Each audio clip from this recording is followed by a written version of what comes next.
The forgotten signal.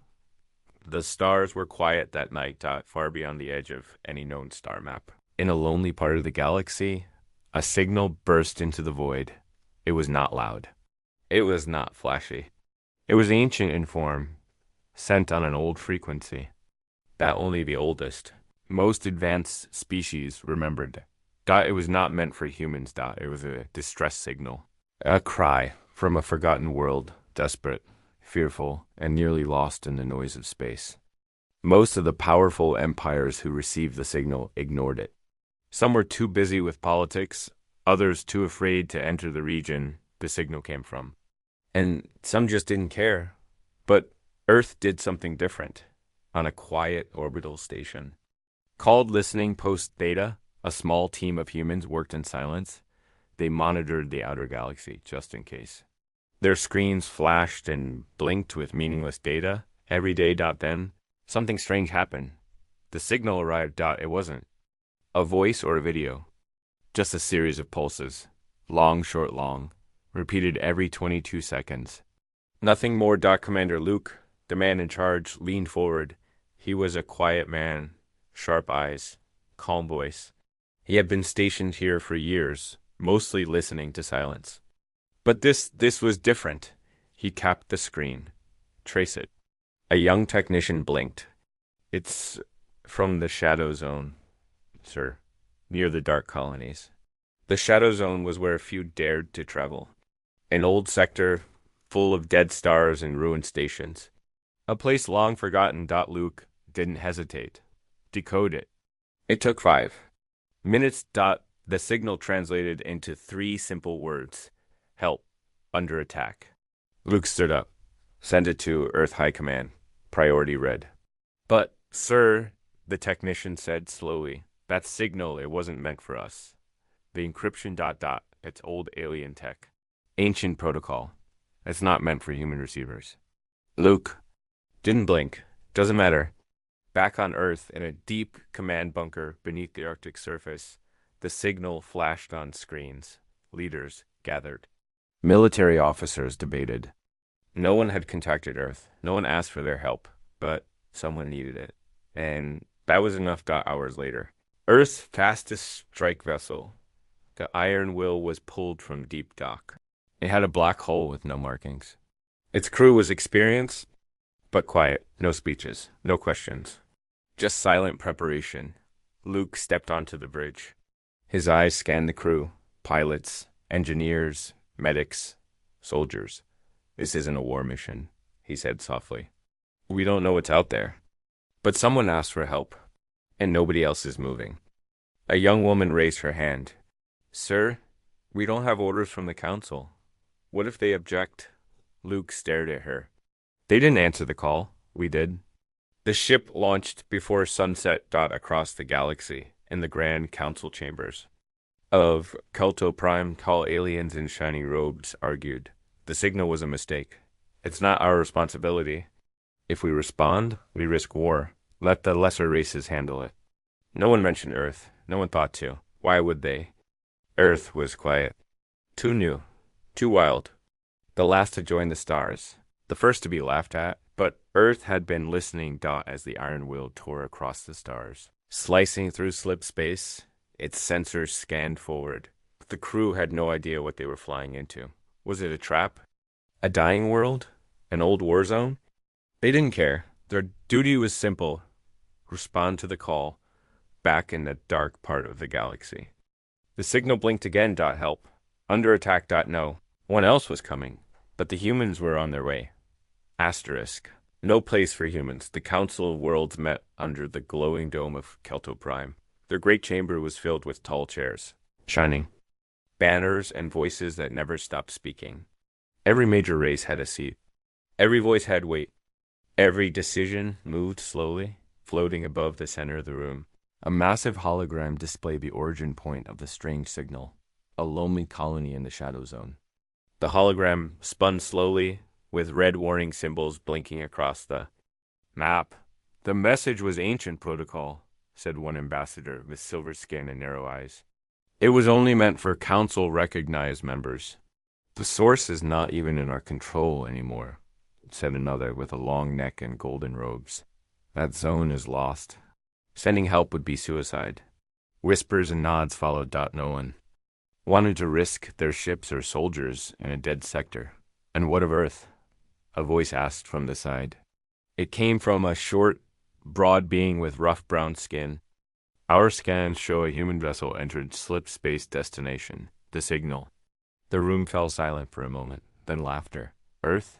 One voice sneered. But they must be chasing ghosts. They were not summoned. They have no right to interfere. They're a death world species, always looking for a fight. Still, some looked nervous. Earth's military had grown fast. Too fast. Their ships were strange black, silent, and effective. Their troops didn't hesitate. And worst of all, they acted without waiting. While the council debated, the Iron Will flew deeper into the shadow zone. Inside the ship, Commander Luke stood near the central holotable. The crew watched as the map zoomed in on the dying colony. No name, no known affiliations, just one glowing beacon. And a loud dark space. A young pilot, Mia, broke the silence. Sir, we're getting energy spikes. Something still active. Down there. Prepare drop teams, Luke ordered. We land fast. Quiet. In the armory, soldiers checked their weapons. Engineers loaded emergency supplies. Medics prepped trauma kits. This wasn't a rescue. It was a gamble. Outside, space was completely black. No stars nearby. No traffic lanes. No help. They were alone. The ship slowed as it reached orbit above the ruined colony. Scans showed cities torn apart, towers broken, fields scorched. Fires still burned across the ground, but there were life signs. Dozen, maybe hundreds. But use down, Luke said as the ship descended. Something moved on the surface. Hidden ships. Power signatures. Strange formations in the dust. Raiders. Not pirates. Not soldiers. Something worse, organized chaos. No flags. No code. The moment the Iron Will landed, the sky lit up with red flashes. Artillery fire slammed into nearby ruins. They were under attack. Shields up. Shouted Mia from the pilot's chair. Deploy ground team. Ordered Luke. The ramp opened, and squads poured out. Black armor. Visors down. Moving in silence. Every step practiced.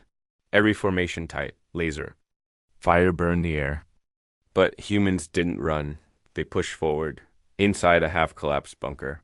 They found the first survivors, small insect-like creatures with terrified eyes. Children. They had been hiding in the dark for days. Human medic knelt. You're safe now. The alien child blinked. Who are you? The medic smiled softly. We're from Earth. The child trembled. Earth. But the signal wasn't for you. The medic looked up as explosions echoed outside. That's okay, he said. We heard it anyway. Outside, the battle grew louder. The humans fought in tight lines. No shouting. No panic. Only calm coordination and cold precision. Above them, council ships were still hours away, if they came at all. But Earth didn't wait for permission. They had already landed, and they were already saving lives. Asterisk. First to arrive, the sky over the ruined colony turned red as the sun dipped behind a shattered mountain ridge.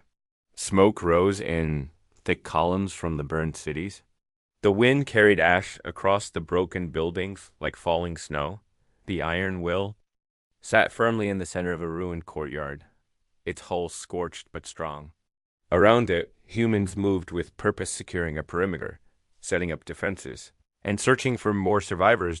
They were the first to arrive. No other ships had landed. No banners of the Great Council. No aid drops from the wealthy core worlds. Just silence. And Earth. Commander Luke stood at a high vantage point, what was once the roof of his school. Now it was a pile of broken stone and steel. He watched his teams below. Small squads moving through the shadows, guiding survivors back to safety. A medic named Tom led a group of injured civilians across a collapsed street. Alien children clung to his arms. An older creature with cracked shells leaned on a human soldier for support. Stay low, Tom whispered, scanning the rooftops. We're almost there. A sharp sound cut through the air like metal scraping metal. Raiders dot from behind broken. Walls, enemy fire suddenly burst forth. Blades and plasma bolts filled the street. Tom dropped to one knee and activated his shield. Plate an energy wall pulsing from his forearm. It shimmered blue as enemy fire slammed against it. Back.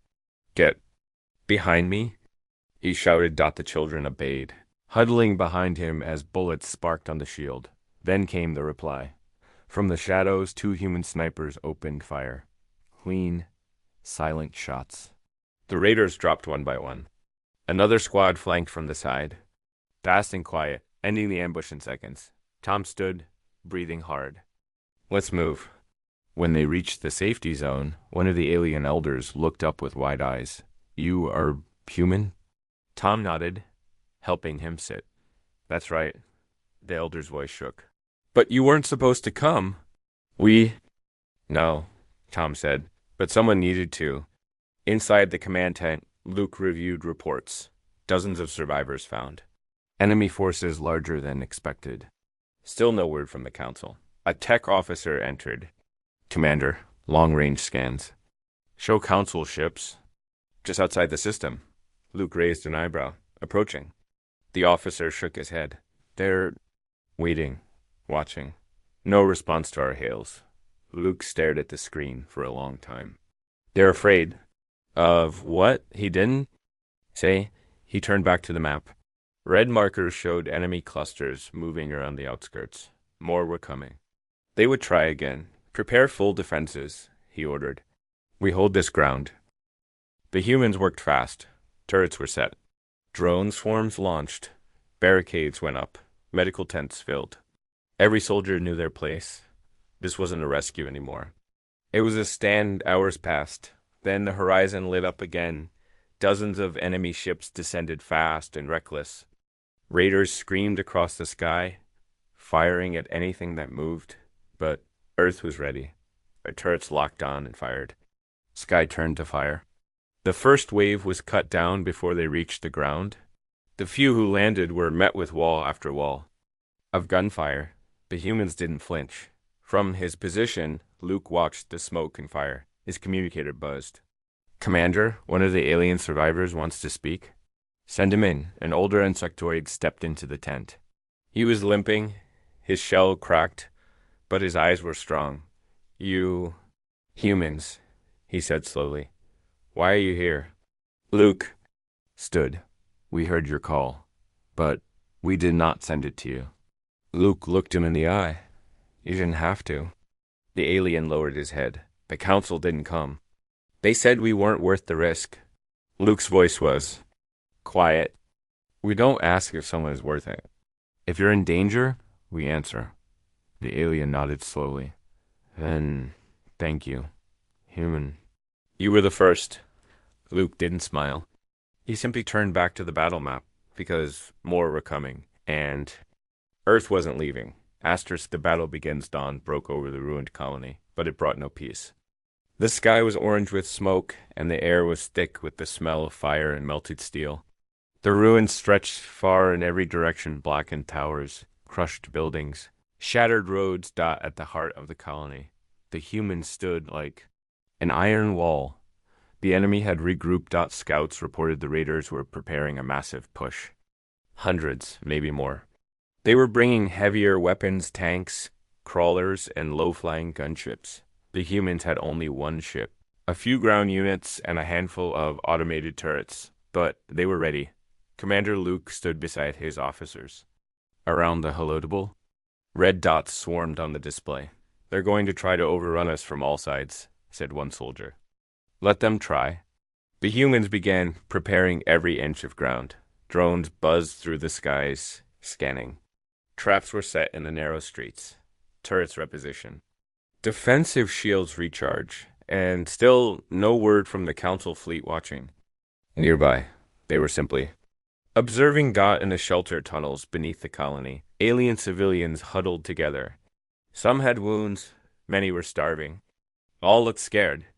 But they listened to the distant sounds of war above and the calm, steady voices of human medics moving through the tunnels. One young alien asked, Why are they fighting for us?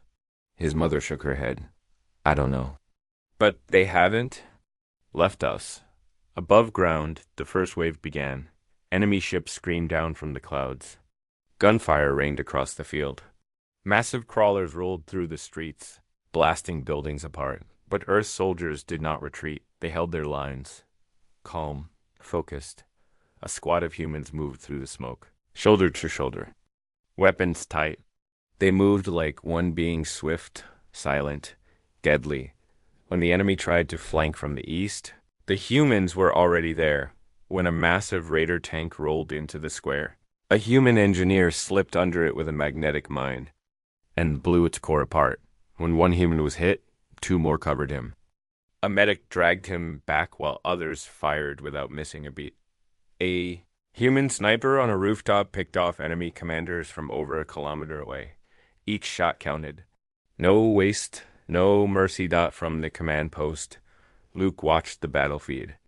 Explosions rocked the streets, but the humans held firm, and slowly the raiders began to break. They had numbers.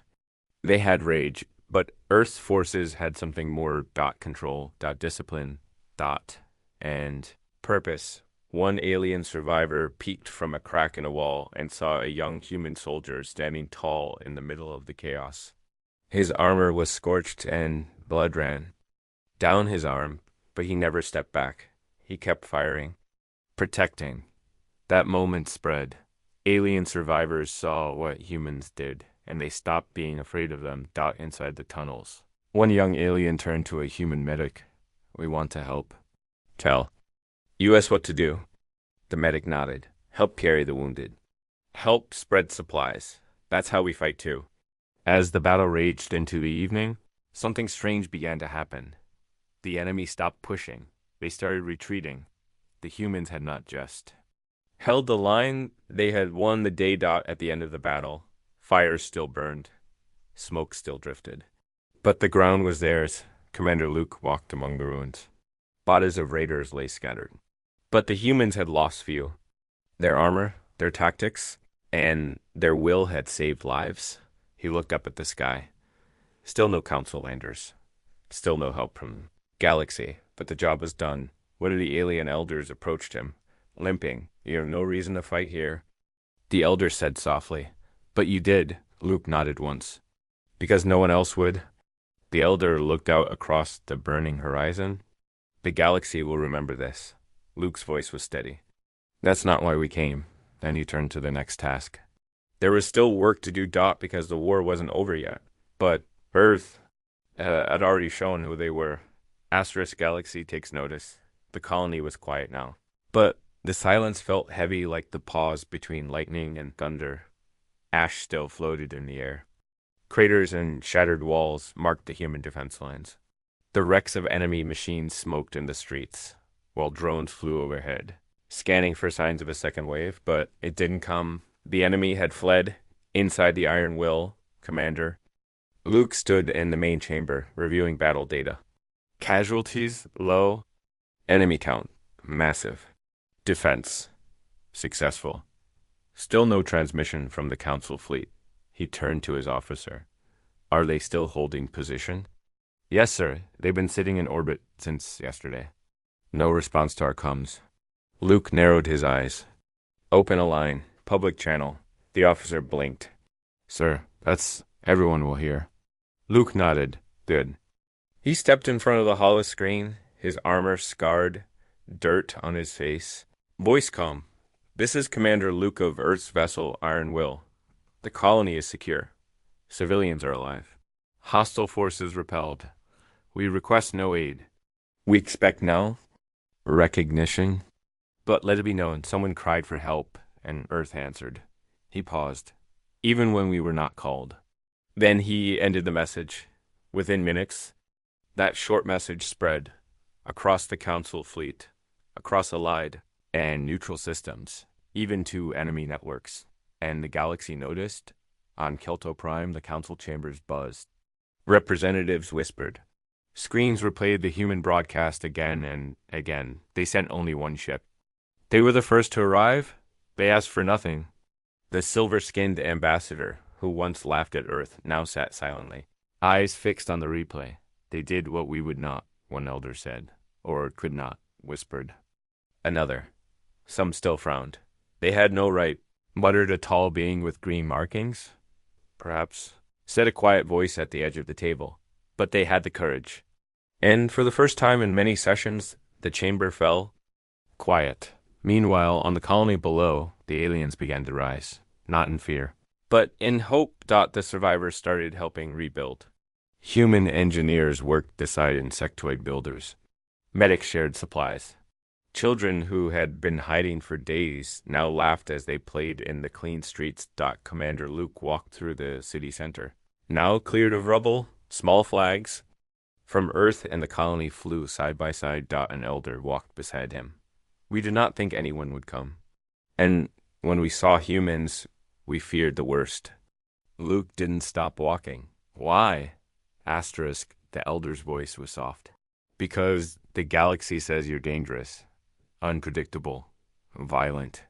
Luke looked around at the human medics treating wounded aliens, soldiers helping children, drones rebuilding a collapsed roof.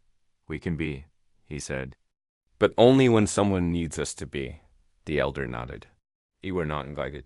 Luke paused. That's true. Do you regret coming? No. High above, in the watching fleet, council leaders had a decision to make. They could dismiss Earth's actions, or they could recognize the truth. One human ship had done more in 48 hours than the entire fleet in orbit had done in weeks. And the people of the galaxy saw it. On comm feeds, alien civilians spoke out. They saved my child. They didn't ask who we were. They just acted. Fear turned into curiosity. Curiosity turned into respect. And respect turned into something else. Across several neutral worlds. Whispers began. Maybe Earth belongs. Maybe Earth leads. Maybe we follow. Back on the Iron Will, the crew gathered in the command room. The screens now showed signals, many of them. Thank you messages. Alliance offers. Requests for aid from others who had once ignored Earth. Mia, the pilot, looked at the data stream. Sir, they're all watching now. Commander Luke stood quiet for a moment. Then he spoke. Let them watch. We're not done yet. Because Earth had answered one call. And now the galaxy was beginning to call again. Asterisk. Wrath of Earth. The peace didn't last long. Just as the colony began to rebuild and survivors dared to hope, new alerts lit up on the Iron Will's bridge. Enemy signals. Dozens. Bigger than before. A fleet. Raiders. More organized. More aggressive. And now angry. They had seen the council watching. They had seen the humans standing alone. And they thought Earth was weak. Just one ship too far from home. They were wrong. Commander Luke studied the tactical feed in silence. Mia's voice was tense. Sir, incoming ships. They outnumber us 10-1. The officer beside her whispered. We can't hold them all off. Luke didn't flinch. We're not going to hold them off. He pressed the control on the console. We're going to end this. The crew exchanged glances. A signal was sent encrypted. Direct, silent. Far across the stars. Earth's Fleet Command received it. Within minutes, the sky above the colony changed. From the blackness of space, ships began arriving, one after another. Massive vessels emerged from slip space, cloaked in shadows, covered in armor blacker than the void. No signals. No introductions. Just presence. Earth's fleet had arrived. Dozens of destroyers, cruisers, stealth bombers, and 2 capital dreadnoughts now stood between the enemy and the wounded colony. The council fleet, still orbiting nearby, watched in stunned silence. This wasn't just a response. This was a message. The enemy raider. Fleet hesitated, but only for a moment. Then they attacked. Fire lit up the skies. The battle began above the colony, as Earth's warships moved with terrifying speed and precision. They didn't just fight, they hunted. Every raider ship that broke formation was targeted. Every shot fired was measured. The enemy fought wildly, chaotically, but Earth's fleet was unified, silent, and cold. On the surface, Commander Luke watched. The burning streaks fall from the sky as enemy ships exploded. The ground rumbled. Direct hit on enemy flagship. A voice reported, confirming, Hostile fleet is breaking formation. Luke nodded once. Push them. The humans didn't just defend. They advanced Raider landing ships that managed to reach the ground, were met by armored vehicles and rapid deployment soldiers. No speeches. No warnings. Every human soldier knew what was at stake. They weren't just fighting for Earth. They were fighting for the message Earth had sent. If you hurt the helpless, if you come where others fear to, humans will stand in your way, and they will not stop from orbit. The Council's eyes widened. They had underestimated Earth. Again, and now they saw it clearly. This wasn't just a planet of warriors. It was a planet of resolve. The silver-skinned ambassador from earlier stared at the battlefield. They brought a fleet. Without asking, the brown-skinned elder beside him spoke softly. They brought justice. The tall green-marked being frowned. They're dangerous. Yes, the elder replied, but only to those who deserve it. Back on the surface, the battle ended faster than anyone expected. The enemy had numbers. But Earth had will. Within 2 hours, every enemy ship was destroyed or in retreat. Smoke curled into the sky. Burned metal and wreckage rained down. The colony, scarred but alive, stood protected once more. Luke walked through the landing zone as his troops gathered. They were tired, but standing above. Earth's fleet hovered in silent orbit like watchers in the night. Mia stepped beside him. Sir, enemy fleet's gone. No survivors detected. Good, Luke said. Council is hailing us now. Luke looked at the sky. Now they call. She hesitated. Do you want to answer? He thought for a moment, then shook his head. Not yet. That night, the alien survivors built a small fire near the center of the colony. A crowd gathered human. Soldiers, alien families, engineers, and medics. They shared food, laughed softly. The tension faded. An alien child approached Luke, carrying a small flower in its hand. I picked it for you, the child said. You saved us? Luke took it, kneeling down. We only did what was right. The child smiled. Will you come again if others are hurt? Luke looked around at the humans rebuilding alien homes, at the ships above, at the quiet peace. And he nodded. Double quotes, yes, we will. Asterisk echo across the stars. The colony was no longer just ruins and ashes. Where fire once burned, new structures began to rise. With Earth's engineers guiding the work, the damaged cities were rebuilt, section by section. Alien children laughed again in the dusty streets. Survivors walked with dignity, and over everything, a quiet feeling of safety returned. But something else had changed. Too, the galaxy was watching, every ship's camera, every drone recording, every survivor's story. They all reached across space, into systems that once ignored Earth. News networks in neutral territories replayed the battle. Footage. Humans fighting without hesitation, building without orders, and protecting without promises. The message was simple. Earth answers, even when they are not called, even when no one asks, even when the galaxy turns away. Inside the Iron Will, Commander Luke stood by the viewport, watching smaller Earth vessels lift from the ground. Relief teams were heading to other nearby colonies, places that had also fallen silent. Earth wasn't just finishing here. Earth was beginning something. Mia entered quietly. Sir, the Council fleet is hailing us again. Same message. They want to speak official recognition and apology. Luke didn't answer immediately.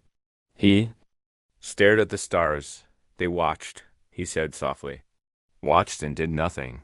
Now they speak because they're afraid. Mia lowered her voice. What should we do? Luke turned toward her. His face was calm. Let them talk. Let them explain. But we don't wait for them. He walked to the comm panel. Patch me through. To everyone. A public channel opened, reaching not just the Council, but hundreds of systems across the known galaxy. This is Commander Luke. Of the Earth vessel Iron Will, he began. We did not wait for permission. We did not wait to be called. We came because someone was in danger. And because we still believe in action over silence. He paused. We are not here to conquer. We are not here to rule. But understand this, if you call for help, Earth will hear it, and Earth will answer. He entered the transmission. That message echoed.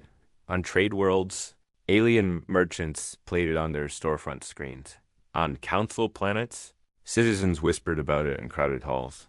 On war-torn colonies, survivors cried as they heard it. And deep in pirate systems, warlords turned off their screens in silence, knowing Earth would not ignore cries for help anymore. The council eventually sent a delegation down to the colony. They brought gifts, speeches, promises, but they arrived after the work was already done. The aliens who lived there didn't gather around the council visitors. They stood beside the humans, instead. An alien elder, standing at the rebuilt town center, spoke only one sentence when asked why. They were the first to come. Back on the Iron Will, the crew prepared to depart. Supplies were loaded. Systems checked. A new mission awaited them. Before leaving, Luke walked once more through the streets. He passed walls freshly painted with symbols of Earth and the colony side by side. A child ran up, tugging at his arm. Will you come back? Luke smiled. If you ever need us again, we'll be there. As the ship lifted into the sky, the colony watched silently. And when the black shadow of the Iron Will vanished into the stars, they knew one truth: Earth didn't need a call to care. They simply listened. And now the galaxy would never forget it. Asterisk.